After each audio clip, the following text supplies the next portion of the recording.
During the last week of classes, we focused on two major topics in my eyes. They're the areas that stuck out to me from last week's notes and documentaries. And that's kind of parenting style and shyness. And those are two kind of very opposite things, but they are also connected in a certain way. I believe they're connected because, as the documentary stated, shyness is not, you're not born with it, it's something that's taught. And I believe kind of parenting style or teaching style can help get rid of that and make kids more outgoing.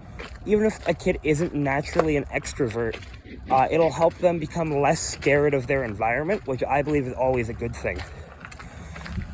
Out of the four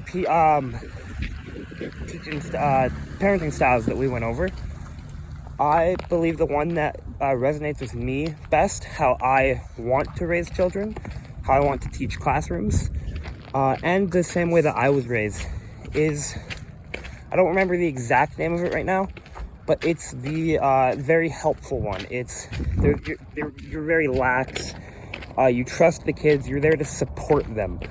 The exact image for it on the slides is the parent with the ladder as their arms and the kid climbing it, which is a great example of this. I believe that kids will become less scared of their environment, less scared of people, more open to conversation, and more open to try new things if they're always supported.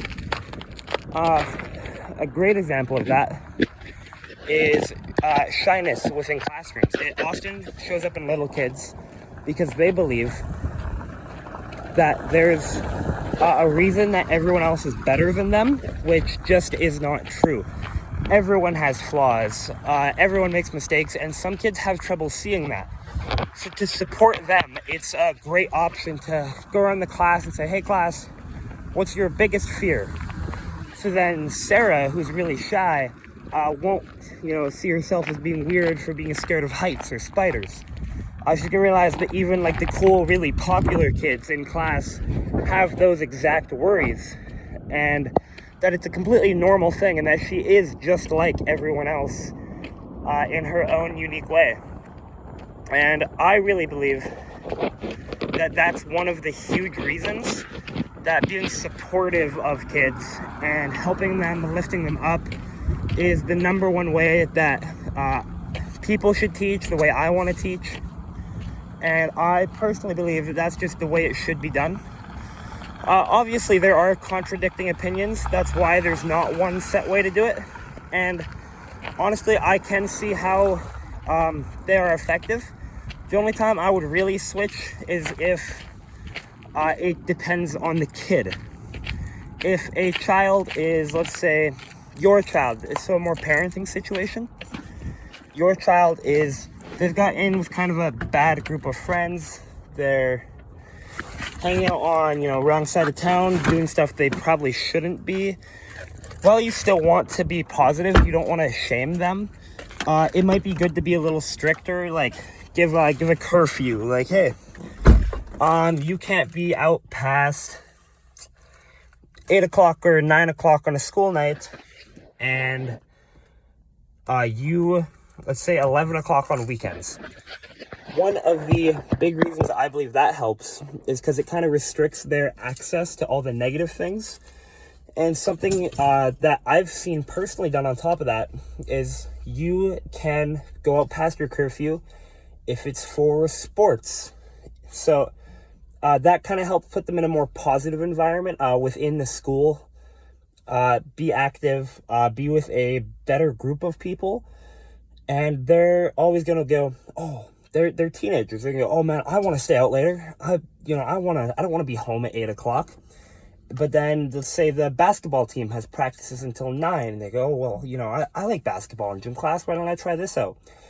And it can just kind of help take those steps towards having them in a safer, happier environment that will just benefit them in the long run.